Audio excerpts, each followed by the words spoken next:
Hey y'all, welcome back to Jinx! Andrew, how are we feeling? I'm feeling chuddy. Yeah, chuddy. I feel like a chud. You feel like a chud? I feel like a chud. Okay, I kind of feel like a chud too, even though I know that's not really a girl's thing, that's for men. Being a chud is for men. Yeah. You're either a chud or you're a chat, and there is no in between. Oh my goodness, that is so insightful of you.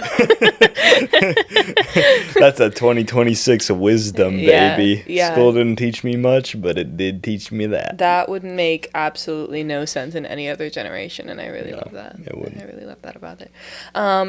But anyways, yeah, for those of you who haven't gotten it yet, today we decided to watch C.H.U.D. I've never heard of this movie before, except for when Jordan Peele talks about it in the Us annotated screenplay, and it's in Us as like a VHS tape in the very first scene. Yeah. Because we rewatched Us together. Yeah. And I wanted you to pause the movie so I could read the VHS tapes on the screen when we were watching the movie. And when I said, "What's chud?" and we laughed, you seemed to have a better idea as to what chud was. Well, I knew that because I read the annotated screenplays right there. I knew that like it was a politically centered movie that Jordan Peele was inspired by. Okay. I wasn't really sure in what way he was inspired by it. I had never heard of it. I had never seen it. There was nothing about it that I like was familiar with. And so when I was looking through like the actual like annotations, because in this one it's not him that's annotating it. It's a bunch of people who did like a bunch of studies or worked with him or anything like that that go through the movie and as compared to the Get Out one where yes, he it's actually annotated. him. Oh, okay, interesting. Yeah. All right, I see. Yeah.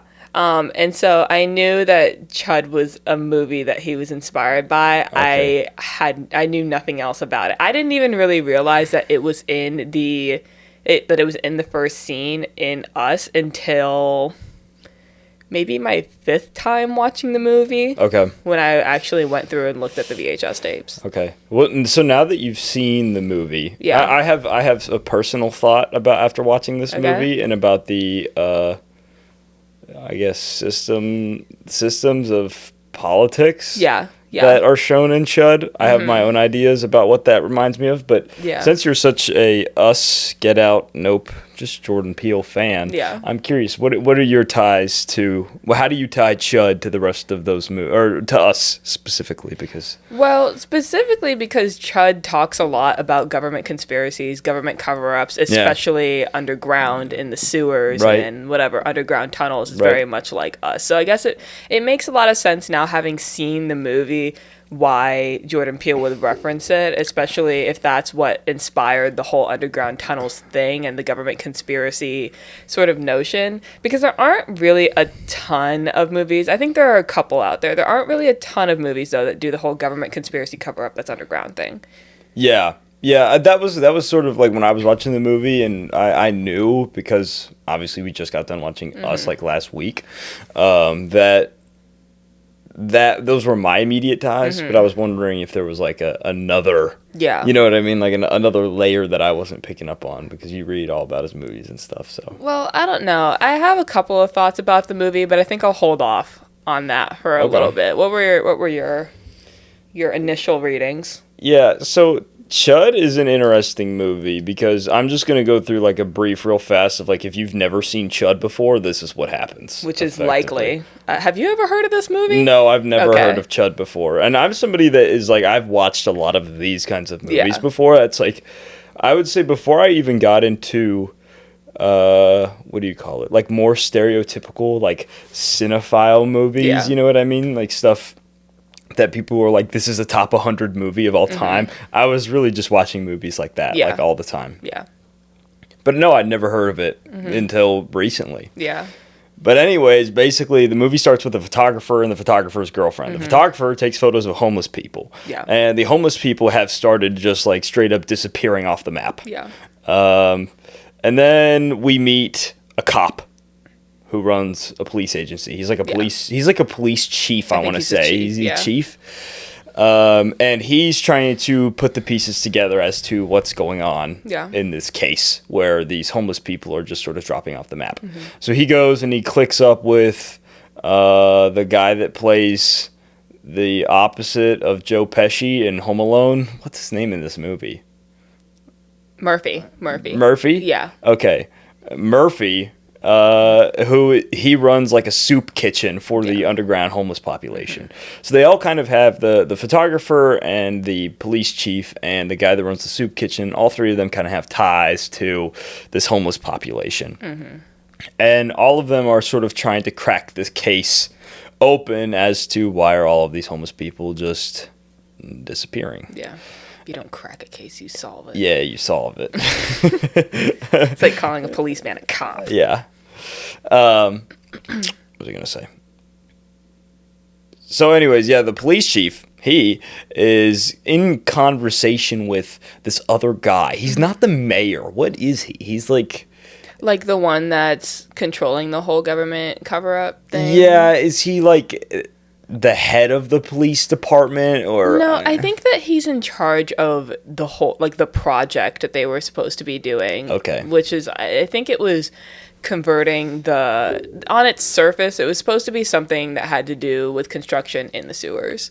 But then later in the movie we find out that it was basically just a toxic waste dump, using the sewers as a toxic waste dump, which was turning all of these homeless people into chuds. Exactly. So, and that's the big reveal of the movie, right? Is that that's been the cover up the whole time? Is that the government has been dumping toxic waste underground? The homeless people have been interacting with the toxic waste, and they turn into chuds. And this guy that he doesn't, I don't know what his role is. He controls the police department at some level, but he's not the police chief. He's he operates above it, but he also oversees this project to dump the toxic waste underground. Yeah. I don't know. He seems to wear a lot of hats, but I don't really know all that much about that stuff. Yeah. It's unimportant, is what I'm telling you. But he is basically desperately trying to keep this whole thing under wraps because if he's if everybody knows that I've just been dumping toxic waste underground, they're going to be mad at me. Yeah.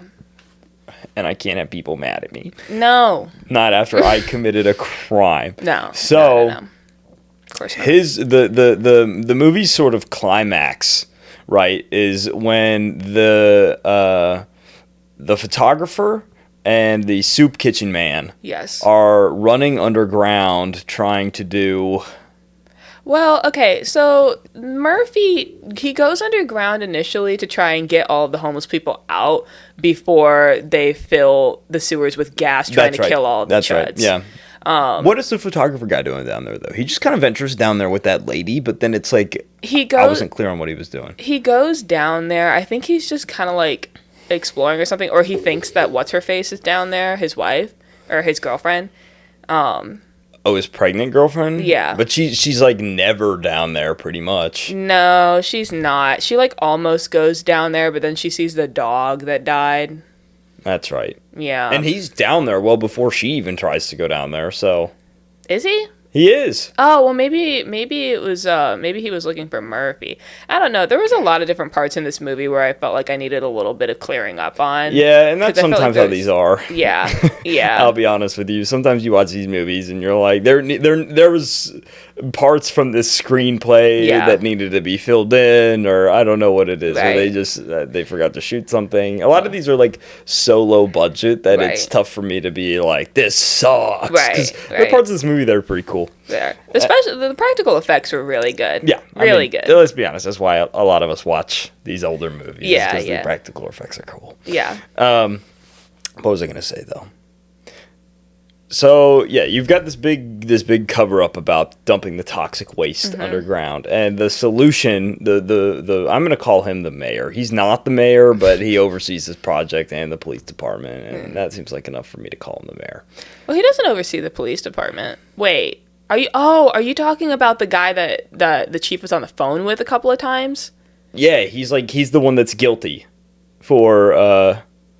Okay, so there's the police chief. There's the police chief. Yeah. Yeah. The guy that the police chief regularly calls this other guy. Yeah. And he's like, Chief, I need to know what's going on in this city. And then they go in that like big office and they have the meeting. This whole time I thought you were talking about the guy at the end who was overseeing the project. The guy at the end that just like randomly had a, can I say pew pew? I think you can say gun on YouTube. Gun. Not you can't him. Say that on TikTok. Not him. I'm talking about like there's that one scene with the guy from Home Alone and they're in the big office together. Yeah. And he's like kind of the head one. He's being all like smarmy about how, Okay, but both of them are doing that. There's like 5 old white guys in charge of this project, and there's they all 3. look identical. No, there's 3, and they all look identical. But there's one who's at the very end of the movie, and then there's one who's at the very beginning who's on the phone. Which one are you talking about? I don't know. I guess both of them technically, because they're all in charge of the same thing. But the police chief is contacting them regularly. So do they have some control over the police department or no? The one guy does. The one guy in the beginning that he's on the phone with does. Oh. The guy at the end does not. That's why he says, I don't answer to you. Okay. Because he's just overseeing like everything that's going on with the sewers. All right, we're Cristal. Okay. I understand it now. So the big thing that this movie reminded me of, and I couldn't the decision from these higher ups about what to do about this scandal that they've created from themselves is to flush the underground with gasoline. To just flood the whole thing with gasoline. Never mind all the other problems that would cause for everything. Yeah. Let's just flush the whole thing with gasoline. And the idea is that if we flush the underground with the gasoline, we can kill the radioactive chuds. Yeah. Basically. Yeah. Which theoretically, if they're radioactive, I like to think that they're... Okay, listen, I have a theory. I like to think that these are humans mixed with alligators that people have flushed down into the sewers. And the radioactivity is what meshed them together. They're human alligators is what I'm trying to say. Sure, why not? I'm not gonna fight you on it. It's such a stupid movie that like am I gonna sit here and be like that's there's no alligators in the movie. Yeah, that works for me. That's cool. Yeah, I can work with that. That's my theory. That's what a chud is. It's an alligator person. Yeah, which by the way, CHUD stands for 2 different things in this movie. CHUD stands for what is it? Cannibalistic humanoid underground dweller. I don't know. Wait. Yeah. Cannibalistic humanoid underground dweller, I think is something like that, along those lines. Right? But it actually stands for like contamination hazardous underground dump. Yeah, I don't know. Something like that. Yeah. It has 2 different meanings. What the guy that oversees the whole project, he initially is talking about how it's like, oh, these creatures, they're like the chuds, they're the cannibalistic. The monsters themselves, he calls them chuds, but the actual monster, which is the symbolism, is the project, which is turning all the homeless people into the monsters. Okay. Which means we're demonizing homeless people. Which is the whole thing. Anyway, I'm rambling. It's okay.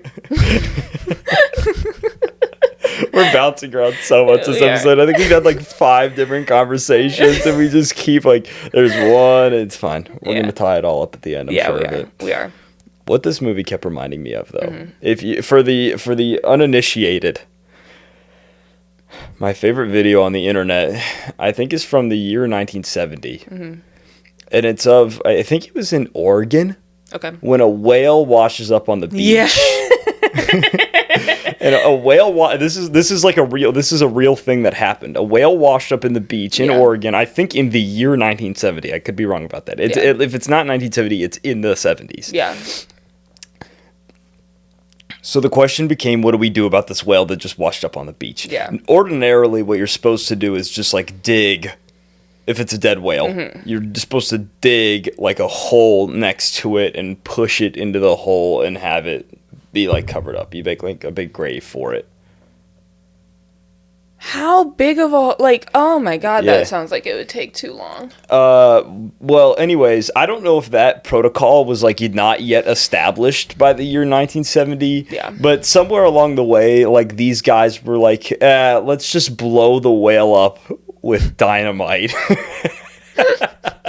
And it is if you're watching this right now and you've never seen this before, stop this video and Google it right now. I don't want to ruin the experience of watching it for you. Just and then go come and back. see it and just come back. Yeah, we'll still be here. Yeah. So, assuming you've watched the video now, what happens is that all of the civilians of this little town in Oregon, they all corral around to watch the whale be blown up with dynamite. Yeah. And they, all the workers are so confident that this is going to work. They're like, yeah, for sure. Like, we're not going to have to worry about this whale ever again. People are popping lawn chairs out, sitting down. Everybody's waiting for this whale to blow up. Because I got to be honest, if I were in Oregon in 1970 and I heard they were going to blow up a whale, I would sit down and watch too. Yeah, I mean, if it's nearby, you got nothing to do. It's a nice Sunday afternoon. You're going to head onto the whale blowing up. The best whale thing explosion. ever. So all these people are sitting along the sidelines, right? Everybody's waiting in anticipation to see this whale just like, poof. It'll be gone. And of course, they blow the whale up. There's like just it's not even the full whale doesn't doesn't disintegrate. It's just like a chunk of the whale blows up.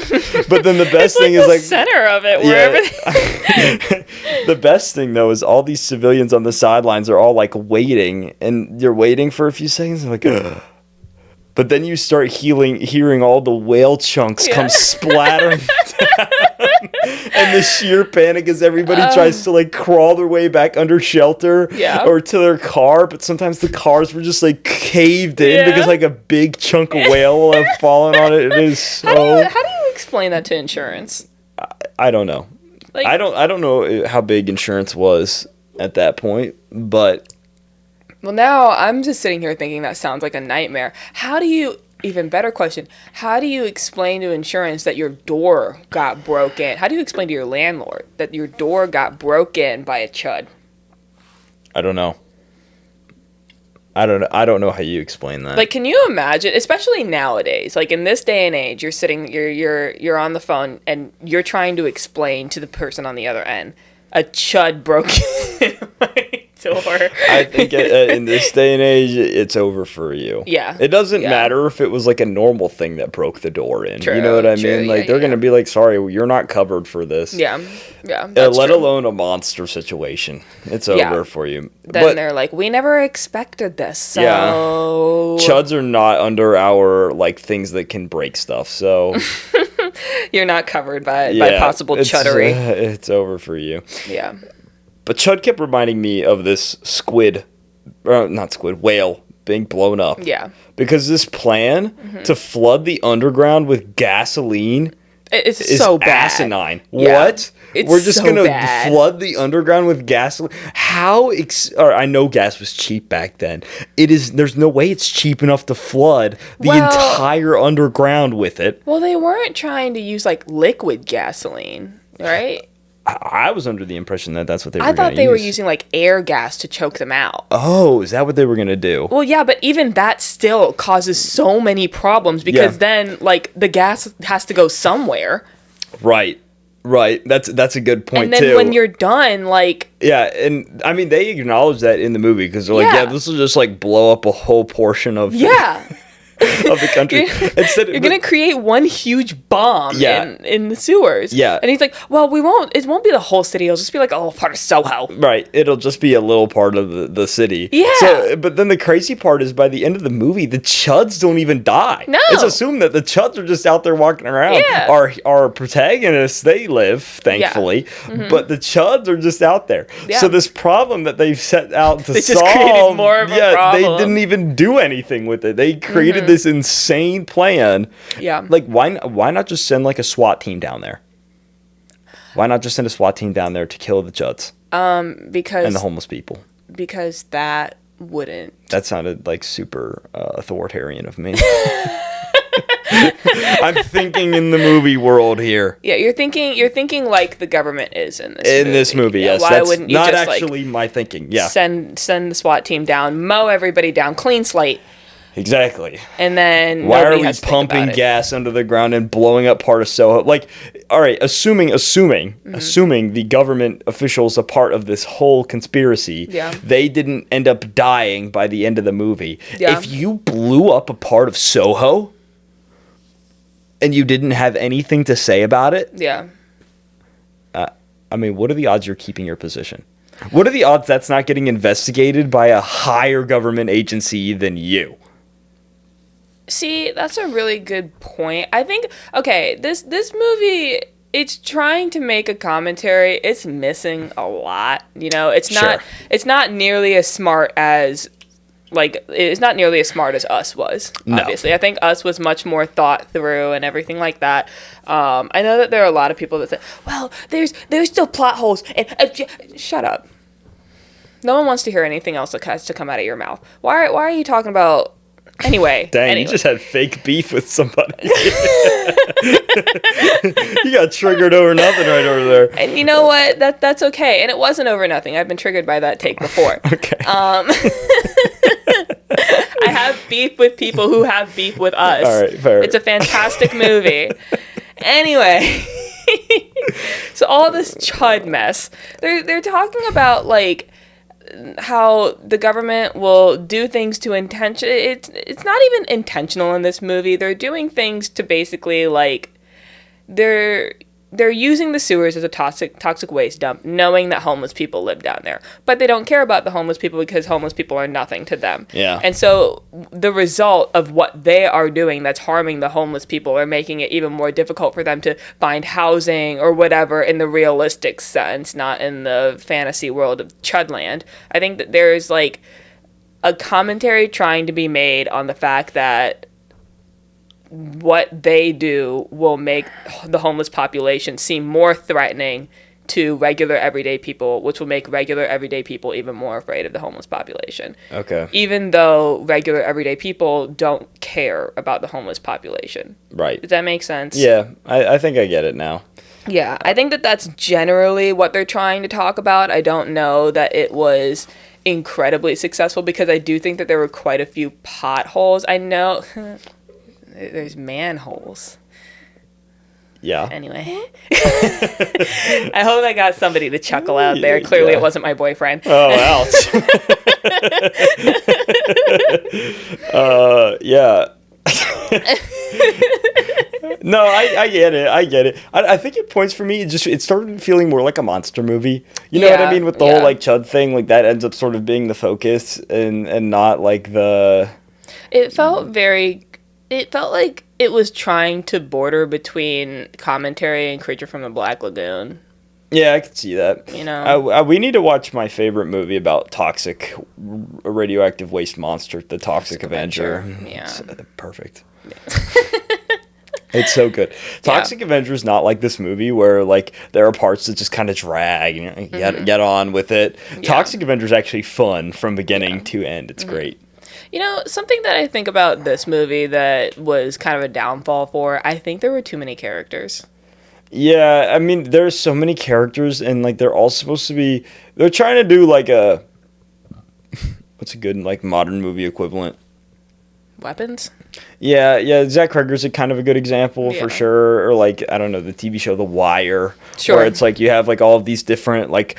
characters and they all kind of play a role in this thing and they all sort of interact and they mesh together and that sort of a deal. Everybody knows each other through some way. Yeah, but the script isn't sophisticated enough to really, like, make them fit together in a great way. You know what I mean? It just it falls a little flat on itself. It does. And I think that that's what made it a little bit more difficult to take seriously. I don't know if CHUD was supposed to be, like, a super...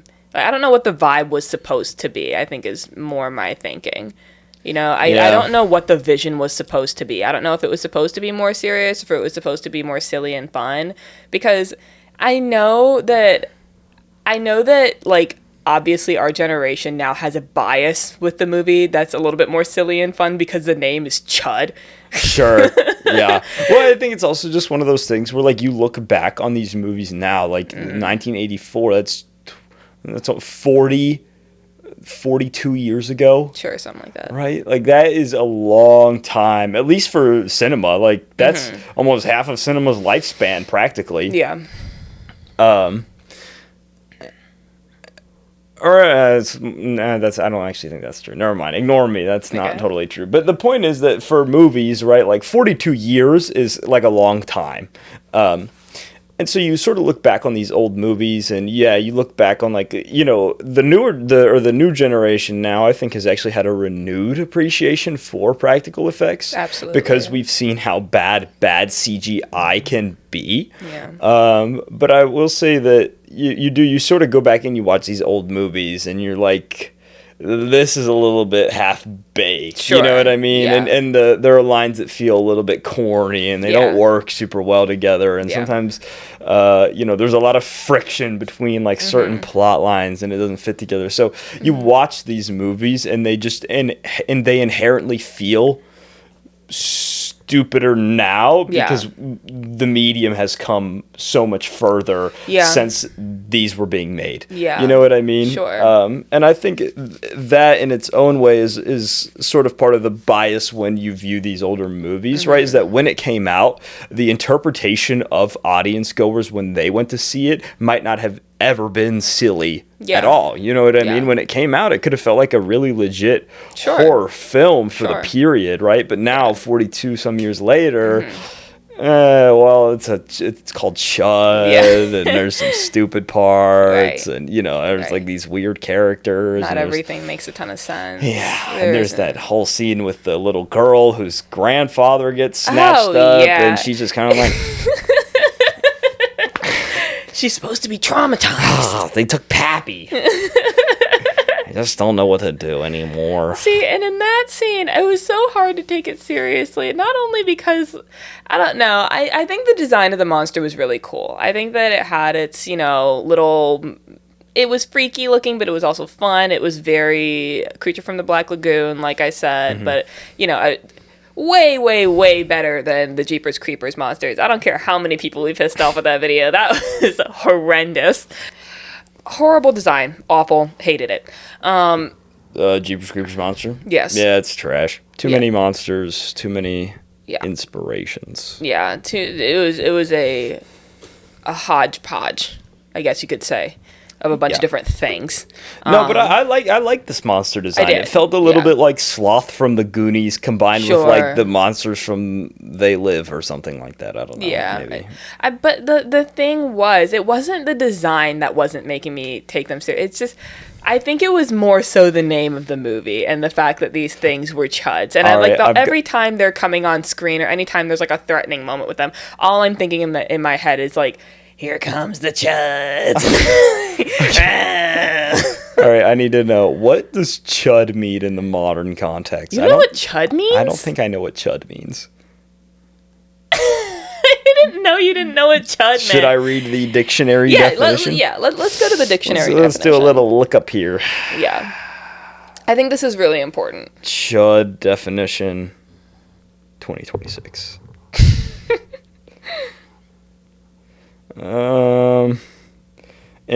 That's AI. I don't want to read that. Where's Urban Dictionary? Do you want an AI or Kalshi today? No, I do not. This video is sponsored by... We're not sponsored yet. We're not quite there yet. And even if Kalshi emailed me today asking me to be sponsored, asking me to sponsor them. No. Or sponsor me, whatever. Absolutely not. There's no way I would say that. No, absolutely not. All right, Urban Dictionary is just giving me the, Just read the AI one. All right, fine. I hate that for sure. Okay. Oh, interesting. Okay, so the slang term chud actually comes from this movie. It does. It does actually come from this movie. This was not just resurrected, all right? But here's the movie trivia. Okay. Is that the reason it has resurrected as a term amongst us is because of the film Clerks 2. where they use the term chud as an insult amongst one another. Okay. So that is it is ironic. So now we have the original. See, I was wondering that while we were watching it. I was wondering if this is where the term came from. Yeah. That's where it came from. Okay. And then, as all things are, right? Like somebody started saying that, somebody overheard it. Yeah. And then people that didn't know what the origin or the context was just kept using it. So now what chud means is a derogatory term used to describe a socially unpleasant, unattractive, or regressive person, usually in conjunction with having a fat body. I added that in there because the AI says pop culture expansion. This started as a viral 2026 TikTok trend where people ironically refer to their pets or funny subjects as fat little chuds. That's pretty great. That's so funny, especially because the chuds in the movie aren't actually fat. No, they're not actually fat. We just added the fat phobia in there. Yeah, we did just add the little... Well, I think, they just heard the term chud, and people were like, that sounds like a fat thing. I mean, like it kind of does. Lard, chud. Yeah. Yeah, I agree. Chud sounds like a fatty word. Yeah. There's like a, I bet that there's a Japanese clothing store called Chuds next to Love Calories. Yeah. Yeah, I mean, I don't know. Walk through the wooden poles and see if you're a chud or a chad. Do you think that? Well, I mean, if you're a guy, I feel like if you're a chad, you still wouldn't fit. Maybe, yeah. Actually, because you'd have shoulders. Yeah. Yeah, your shoulders would be gigantic. That's the life of being a chad.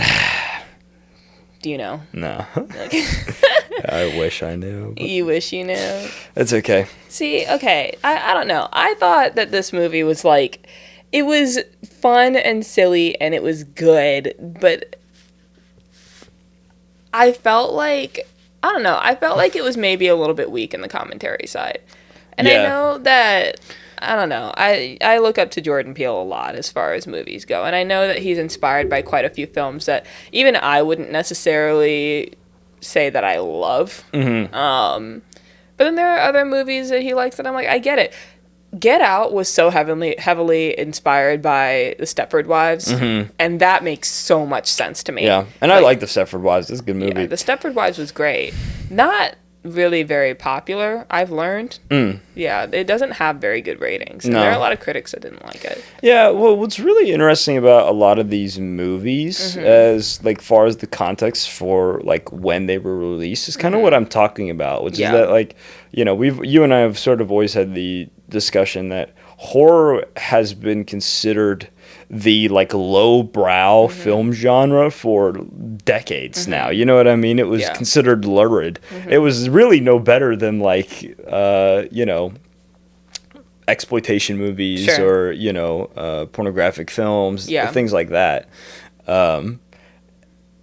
It's really only recently that horror has become sort of this higher. I mean, horror now is the art genre, basically. You know what I mean? If you want to go see a highbrow movie, you're going to go watch some A24 horror movie. That's what it is now. Yeah. But it wasn't always that way. So these movies that they were making, they weren't securing major budgets for them because often a lot of people weren't going to see them, and they kind of knew that. You know what I mean? They were going to throw a ton of money at these movies because it was considered to be a more niche genre. A smaller group of people were going to go and see them. And that's not totally true, right? You have movies like Jaws, right? And Jaws was the blockbuster hit of 1974. There was not a bigger movie than Jaws. Yeah. So, horror movies have these moments where they'll have big breakthrough hits where it's everybody goes to see that movie. But these more grungier, maybe edgier kinds of movies, I would say, they didn't have, I would say, a broader appeal to them. Yeah. Yeah. So a lot of them do sort of if for whatever reason they don't hit in their time period and they just sort of fall through the cracks, sometimes you will get these weird movies. I think The Stepford Wives is an example where it's I actually really appreciate The Stepford Wives now. But I think maybe when, When did the Stepford Wives come out? Do you know what year that was? I think it was sometime in the 70s, if I'm not mistaken. Was it I think it was early 70s? Yeah. Because I think in the early 70s, and I could be wrong, sometimes my history's bad. I think that there was like a pretty big feminist movement going on, you know, and it was a big conversation amongst women about like, how do we want to be viewed? How do we want to be treated? You know what I mean? This was like a major social conversation that they were having amongst themselves. Well, I believe that it was actually the second wave of feminism that this movie was, that The Stepford Wives was inspired off of, and it was trying to contribute to that conversation. Okay, interesting. Yeah. Well, I think what's interesting about stuff like that is that I think sometimes when you have sort of these like topics of conversation that are highly contended, you know, if a movie comes out about them, sometimes people are a little like iffy on like what how the movie's delivery is, if that makes any sense. Well, and there's also not really this expectation that you can go into a movie and think about what you're watching if it's horror back then. You know, I feel like now a lot more people go into horror movies expecting to think, especially after somebody like Ari Aster. I think Ari Aster kind of really set the standard for elevated horror now. I would agree. And then you had something like Get Out, which further pushed that. Yeah. And so now we kind of have all of these horror movies where people go in expecting to have to think, whereas I think before that wasn't really the case. A lot of the more thinking movies were based in drama. Yeah, I would agree with that. Like, you know, it's kind of what we were just talking about, this idea that like other genres were considered like the more elevated, sophisticated, you know, this is what highly intelligent people go and see. And if you're a moron, you go, and if you're a chud, you go and see chud. You know? Well, and it's also like maybe things like C.H.U.D didn't lend themselves too well to being taken seriously, because I think a lot of horror, especially back then, hopefully now as well. I mean, I think people still have fun with horror movies now. Oh yeah, but I agree. think that like people and directors were having a lot more fun with the creation process, the creation of horror movies, and so it's a lot easier to not necessarily take it super seriously because they're having a lot of fun with the practical effects. They're having fun with the names. They're having fun with, you know, all of that kind of stuff. And I think that it makes it a lot easier to just be like, oh, that's just silly lowbrow garbage. A silly thing instead that we're of doing. Not taking it seriously and looking for that sort of commentary. One thing that I thought was kind of interesting as far as the commentary went, because we are talking about homeless people largely in this movie, and just the citizens in general, right? We're talking about a lot of the bad that the government will do to its own people. Yeah. But because we don't even care about the lowest of the low in our hierarchical society, homeless people, we don't even care about what's going on with them either. Yeah. You know?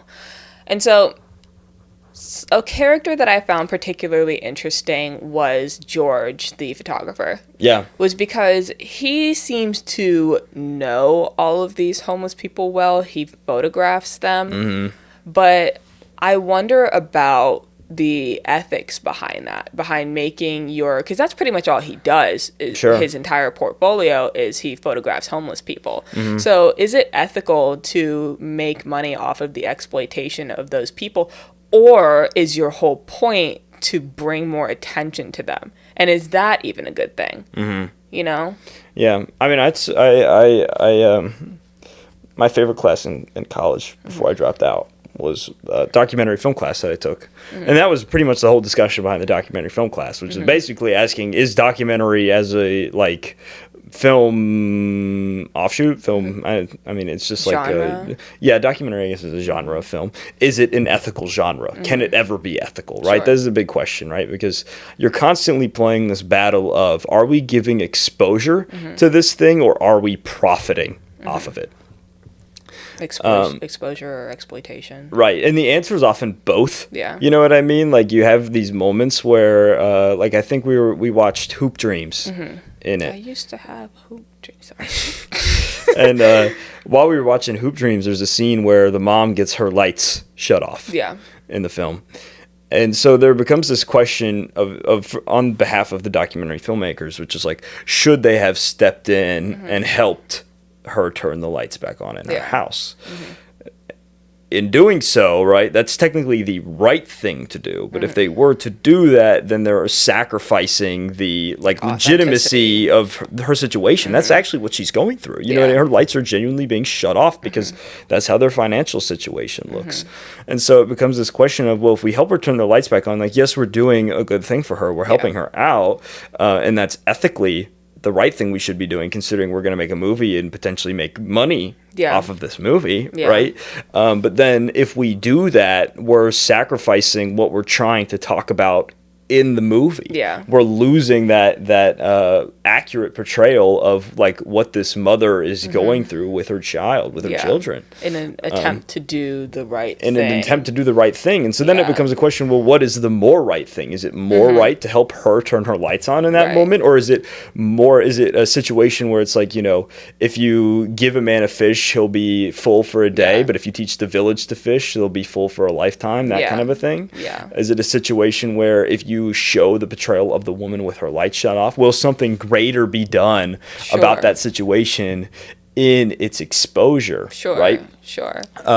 And the answer to that is largely based on the idea of like, well, how is the documentary going to be received? How is it going to be received, and also how is it going to be portrayed? Because the guy behind the camera in this movie, right, he's portraying these homeless people in a specific way. He's specifically trying to show how much they are struggling and how sad their situation is. He's wanting the viewer to pity them. Are we talking about like the costume designer, set designer? No, I'm talking about the photographer, the character. Okay. Because I've seen a lot of work like that before, where people will photograph homeless people. Or people will go to, you know, impoverished countries and photograph what life is like there. And there's always this, I feel so conflicted when looking at these pictures and watching these documentaries and videos, because I'm like, this feels it feels white savior-ish to me. Not because they're going there to try and help these people, but because you're photographing them in a way to try to really highlight how much they're struggling. Rather than highlighting just their life in general, you know? And so I think that when you have a photographer like this guy in the movie who's trying to portray this life in a very specific way, then you do. Sorry. You good? Yeah, I'm good. I'm just sport mode. Yeah. I need a little more support. And so I guess in Honk for Jesus Save Your Soul. There's a documentary film crew that comes out, and the guy, the pastor that's in the whole scandal. He is thinking that the film crew is going to help them rebuild their image after their scandal. Okay, interesting. But they're not there to do that. They're there to portray the image that they want to portray. And so that's why they never say anything throughout the entire filming of the documentary, except for at the end. But that's besides the point. My point in bringing that up is that there's always sort of a motive for which angles you're choosing, what you're trying to portray, all of that stuff. I don't know if there's an ethical way to go about photographing homeless people like that. And so then I wonder about what this movie is trying to say about him as a character. Is he supposed to be the good guy? Is he supposed to be more grounded? Is he supposed to be the morally above whatever artist, you know, that's really trying to like get at the ground level and everything? I think that's supposed to be what he is. Because there's a moment in the movie where, you know, his girlfriend is she wants to do a perfume ad. And she's a model and she's nude for this shoot. And not only is he upset because it's his girlfriend who's doing a nude shoot, he's also upset, and he goes on this little tirade about how it's, you know, consumerist slop, it's capitalistic, it's exploitive, all of those sorts of things.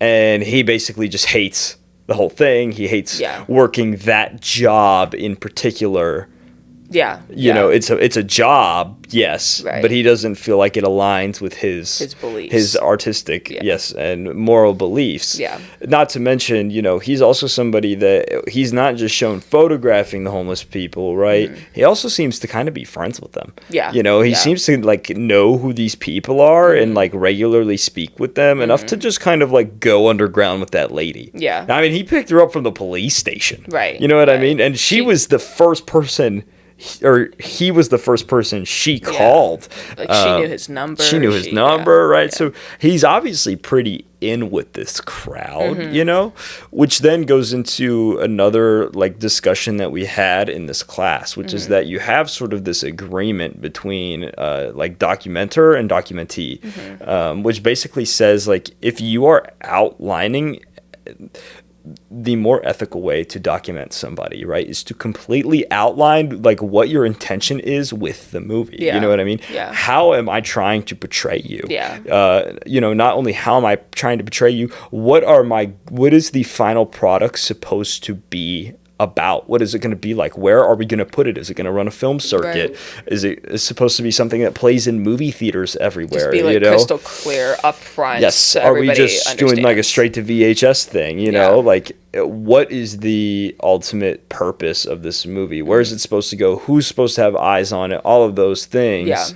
You know, but once again, the challenging part of all of those sorts of images is that you never know what's going to happen with them, who's going to get their hands on them, who's going to celebrate them, who's going to use them for ulterior motives, all of those things, right?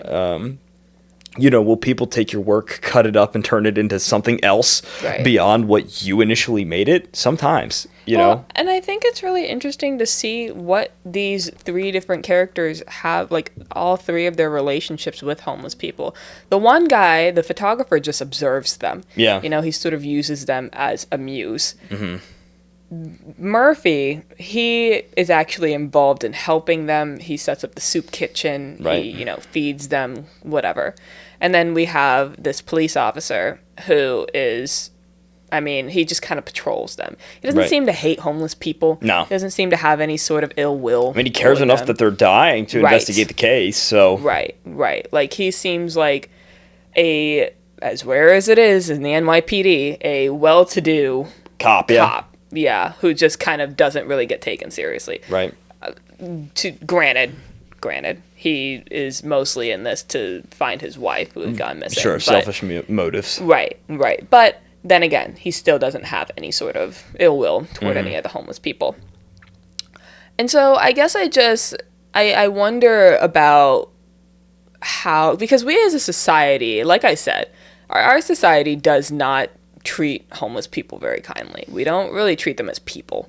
No, not in Western society. No, not in Western society at all. I think the general consensus for a lot of people is that homeless people are just lazy. They're drug addicts. They're whatever. Right. Well, that's the position of the news editor that the photographer works for, right? He's like, I don't want any more photos of these homeless people. He calls them bums. I don't want any more of them. You know, the story should be breaking news, get a job, that kind of a thing. Yeah. And that has largely been the consensus since homeless people have been around, you know, is get a job. I was literally playing like Red Dead the other day. Yeah. And that's something that even comes up in Red Dead. You'll have characters that are like whatever, veterans that served in the Civil War. Right. And they'll be homeless because whatever, they'll have like an arm gone or something like that. Yeah. And, you know, everybody's just kind of like, he's just a town drunk. He's lazy. He needs to, you know, all that stuff. It's interesting. Well, it is interesting because, you know, a lot of people don't really realize how close they could be to being homeless.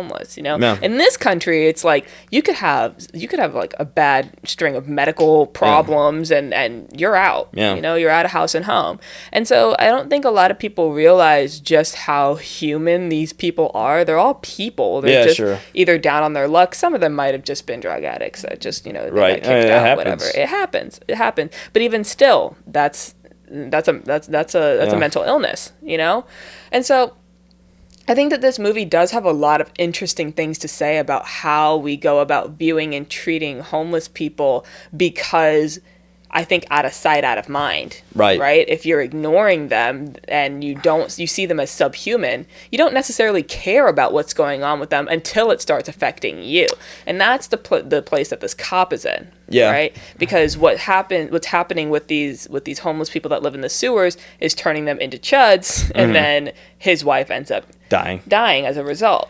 And that's when he starts caring. Yeah. Whereas maybe these other two characters care a little bit more because they know the people. Yeah. Well, I think it's very interesting in this movie. We actually don't. I don't know if you spoke briefly about this earlier. I think we don't really focus on the homeless people all that much, though. You know what I mean? We're kind of just falling around these main characters. Yeah. So in a weird way, it's like you're not even really focusing on the homeless people. Yeah. Anyways, Right. we get more time with the chuds, which is what they turn into when they are exposed to the radioactive waste, than we do like the actual homeless people in the movie. Right. And I feel like if we're talking about the movie being serious versus non-serious, is the commentary good? That would kind of be a big consideration for me. Is like, if it's a commentary about this, I feel like we should maybe spend a little bit more time, like actually with the homeless people, turning them into the characters, or at least giving us one or two of them as like more serious, consistent characters, because they're not really in C.H.U.D. No. They just kind of like,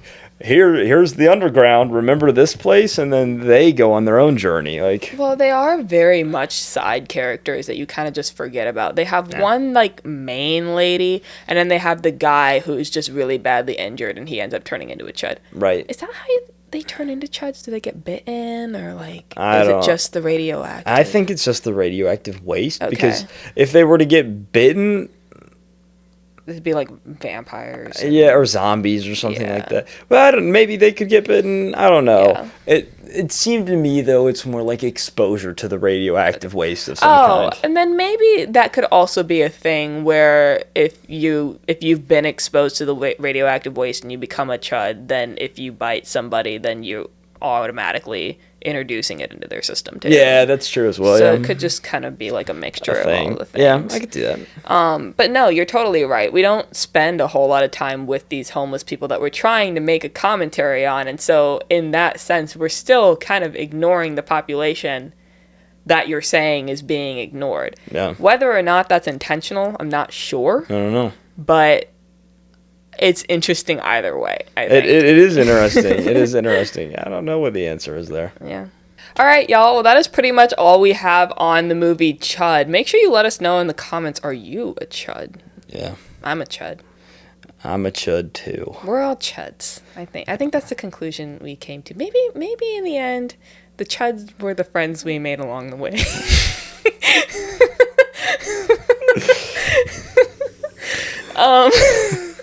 Anyways, yeah. Bye.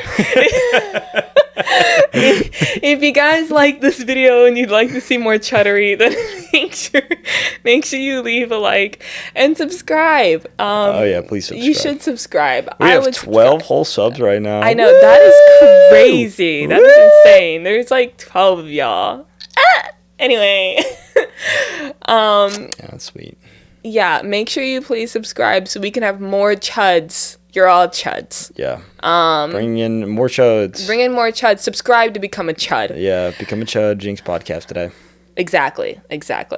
But yeah, make sure you're always thinking about what you're watching. Bye. Bye. Damn. Bye.